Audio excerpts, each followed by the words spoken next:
Alerte drama, Roger Federer déclare forfait avant son 8e de finale à Roland-Garros et les critiques pleuvent. On va analyser précisément la situation. Tsonga qui met un tacle à la gorge à la FFT et un Medvedev-Tsitsipas absolument sublime en quart de finale à Roland-Garros. C'est le programme de votre nouveau digest de Roland. Installez-vous confortablement, mettez-vous un petit café serré en backup et on attaque immédiatement avec le côté réseau. Et on attaque ce côté réseau avec l'information explosive de la journée. Roger Federer sera forfait pour son 8e de finale face à Berrettini à Roland-Garros. Alors qu'est-ce qui s'est passé précisément? Un petit rappel des faits. Roger a été envoyé en night session par Guy Forget, mais bon ça c'est normal, le tout Big 3 y est passé, Nadal, Djokovic, alors pourquoi pas Roger. Bref, il a terminé son match très tard hier soir, et donc il était fatigué, peut-être peur aussi de se blesser avant ses échéances prioritaires, c'est-à-dire Wimbledon bien sûr, et les Jeux Olympiques. Alors la grande question c'est, est-ce que tu peux traiter sérieusement un grand chelem comme un tournoi préparatoire, une exhibition, parce que là c'est clairement un petit peu ce qui s'est passé. Roger qui avait aucune ambition particulière sur ce Roland-Garros, il n'a pas du tout l'intention de remporter le tournoi, et du coup 3 petits matchs et puis s'en va, ne dispute pas son 4e tour, donc ça a créé la polémique et ça intéresse du coup de savoir un petit peu votre opinion là-dessus. Pour Roger, en tout cas, la situation est limpide. On a eu un communiqué de presse pour justifier cette décision, donc il nous dit, après avoir discuté avec mon équipe, j'ai décidé que je devais me retirer du tournoi de Roland-Garros aujourd'hui.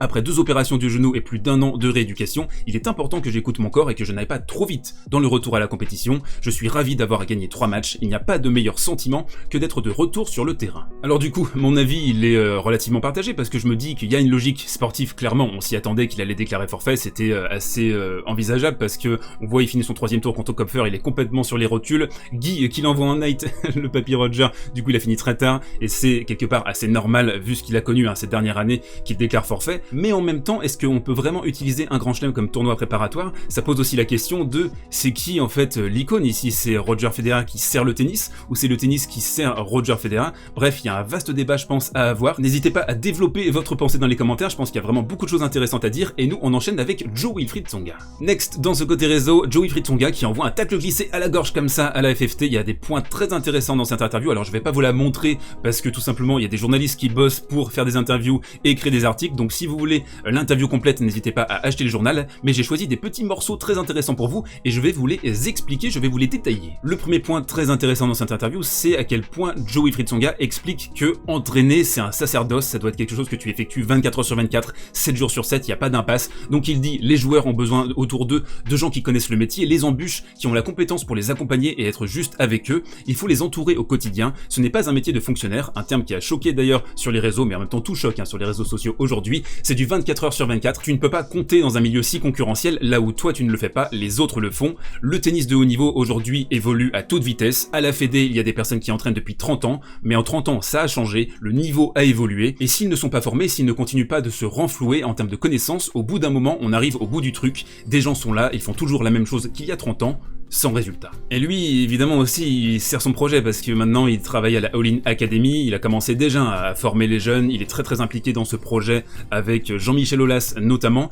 Il parle de CDI pour la FFT qui serait des planques et aussi forcément la concurrence entre la Fédération Française de Tennis et le privé. On se souvient de Lagardère qui avait investi massivement dans le tennis, qui chapeautait un petit peu la carrière de Richard Gasquet, mais ça fonctionnait en bonne entente d'après Jo-Wilfried Tsonga. Aujourd'hui c'est un petit peu moins le cas avec Mouratoglou, Lisnard et compagnie. On se rend compte que il n'y a pas forcément de cohésion, de cohérence entre la Fédération Française de Tennis et ses académies qui essayent, elles, de leur côté, de pousser les jeunes. Jo-Wilfried revient également sur le bashing anti-français et il dit « Maintenant c'est en pleine lumière parce qu'à Roland-Garros ça n'a pas très bien joué, no shit, mais l'année dernière c'était exactement la même chose. Après, Hugo Gaston a fait un truc et tout le monde en a profité pour essayer de cacher le reste. » Ça je suis extrêmement d'accord avec la vision de Tsonga. Richard, Gaël et moi, on était là à se dire « Le pauvre Hugo, ça va pas être facile, on est passé par là, on sait ce que c'est une pression, tout d'un coup tout le monde veut te voir et je ne suis pas sûr que ni lui ni son entourage étaient prêts à ce déferlement. » Alors, ce que j'apprécie beaucoup dans cette interview de Tsonga, le premier point c'est son attaque vis-à-vis des médias, surtout les médias grand public qui ont tendance à amplifier, à s'enflammer sur certains phénomènes mais qui vont pas forcément analyser en détail ce qui se passe et vraiment refléter la situation précisément.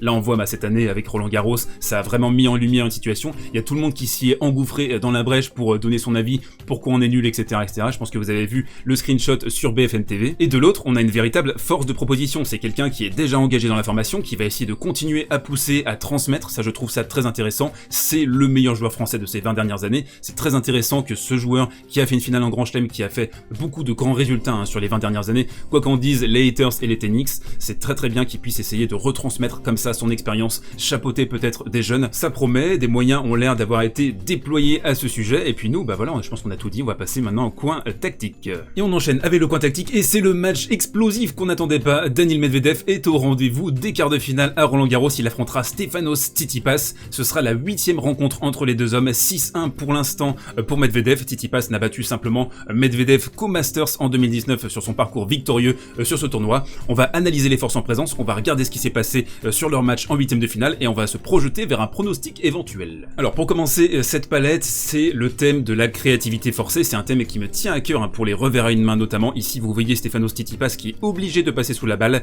c'est la grande différence entre un revers à une main et un revers à deux mains. Quand vous avez deux mains, vous pouvez utiliser votre deuxième main, la main gauche, pour redresser une balle. Pour Tsitsipas c'est un petit peu différent, ici c'est donc la créativité forcée, il est obligé de tenter quelque chose de différent sur une balle basse. Ici dans cette palette on va le voir, il va tenter une amortie très intéressante et bien exécutée, qui va faire le point d'ailleurs dans cette séquence. Donc Tsitsipas en plus maintenant le slice qui commence vraiment à progresser, je trouve, il est bien fouetté, il est bien gratté avec autorité, ça fonctionne assez bien, ça a bien fonctionné sur le match contre Carreno Busta, et la clé pour lui je pense lors de son match-up face à Daniil Medvedev en quart de finale à Roland-Garros, ça va être de réussir à transformer des situations difficiles comme celle-ci en situations gagnantes, c'est-à-dire en faisant des coups gagnants dans des positions complexes, en retournant les situations, parce que Daniil clairement il connaît les failles de Tsitsipas, il sera capable de les exploiter et ce sera au grec d'être créatif, inventif, même dans les situations périlleuses. Le deuxième point qui fonctionne très bien pour Tsitsipas sur cette surface, c'est sa compréhension des enjeux géométriques, on va le voir sur cette palette. Tsitsipas qui adore jouer sur terre battue, qui a dit d'ailleurs en préambule de cette saison sur terre qu'il adorait la surface, qu'il pouvait toujours transformer des situations défensives en situations offensives, c'est ce qu'on va voir d'ailleurs dans la prochaine palette, et ici ce que je trouve très pertinent c'est qu'il aurait pu jouer là, bah oui. C'est le cours est ouvert, t'as quasiment l'opportunité de gagner le point facilement, mais non, il va viser le contre-pied dans une espèce de courbe croisée très malin, et parfois, et ça c'est très important d'insister là-dessus, c'est pas le coup le plus puissant qui va être le plus efficace, c'est le coup le mieux réfléchi, celui qui va vraiment mettre en difficulté ton adversaire. Là on voit un Carreno Busta qui part sur la droite, donc c'est très malin de jouer sur sa gauche, le contre-pied c'est une arme mortelle sur terre battue, donc sur cette rencontre, 41 winners, 17 fautes directes pour Tsitsipas, 29 montées au filet aussi, à noter, 72% de réussite, donc un tennis comme ça, alerte, qui a globalement asphyxié Carreno Busta pendant toute la rencontre. Le troisième set c'était un petit poil plus difficile, et on va voir aussi l'une des grandes forces de Tsitsipas dans la prochaine palette, cette conversion défense-attaque. Depuis le début de la saison sur terre battue, tout le monde voit Tsitsipas gros comme une maison à Roland-Garros, ça s'explique par un phénomène précis, sa conversion défense-attaque, sa capacité à changer immédiatement de position. Ici on le voit donc dans une position défensive, il va réussir à renvoyer un coup droit relativement long pour que Carreno Busta rejoue un coup offensif pour essayer de le finir en 2 temps, et là immédiatement qu'est-ce que fait Tsitsipas? Il avance de 2 mètres, il recolle à la ligne, la balle va revenir ici juste après, il avance, il s'engage, il prend la balle montante, ça c'est essentiel quand vous voulez priver de temps votre adversaire et le surprendre, et puis il envoie un cachou tout simplement dans la diagonale, ça va être un coup gagnant, l'un des très nombreux coups gagnants pour Tsitsipas, donc vraiment cette transition, cette manière de réussir à défendre, c'est un des meilleurs glisseurs, un des meilleurs défenseurs je pense du circuit à l'heure actuelle, un athlète exceptionnel maintenant Tsitsipas qui a vraiment développé ses jambes, son haut du corps, qui va très bientôt je pense arriver à son prime. Alors est-ce qu'il peut passer le prochain tour face à Daniil Medvedev? Qu'est-ce que fout en fait le russe en quart de finale à Roland-Garros? C'est ce qu'on va voir dans la prochaine palette.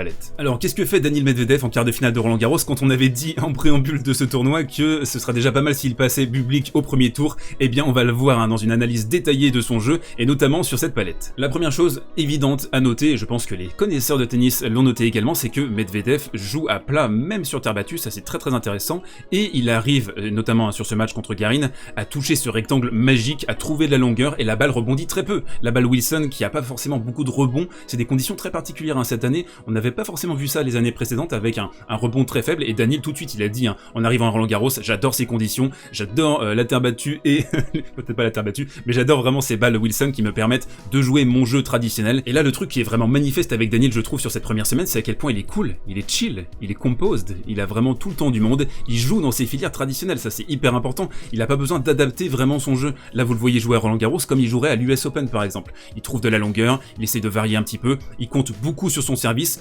86% de points remportés derrière sa première balle, donc c'est un Daniil qui peut représenter une vraie menace pour Tsitsipas, même si le grec est sur sa surface fétiche et que Medvedev n'aime pas trop la terre battue a priori, il va pouvoir lui poser de grosses difficultés. Dernière palette sur Daniil, on aurait pu parler des très nombreuses amorties bien exécutées, surtout en deuxième coup de raquette, ça j'adore. Il y a le service et derrière la petite amortie pour surprendre ton adversaire qui est complètement cloué parce qu'il essaie de se replacer au milieu du court et il doit faire une course qui est très surprenante. Non, ce que je voulais vous montrer, c'est les capacités de Daniil à faire des hot shots, à faire des coups en extension en bout de course. C'est ce qu'il a fait notamment contre Tsitsipas à l'Open Australie, rappelez-vous, sur un point très important dans la rencontre. Daniil qui en plus vise un truc assez particulier sur ce Roland Garros s'il fait finale.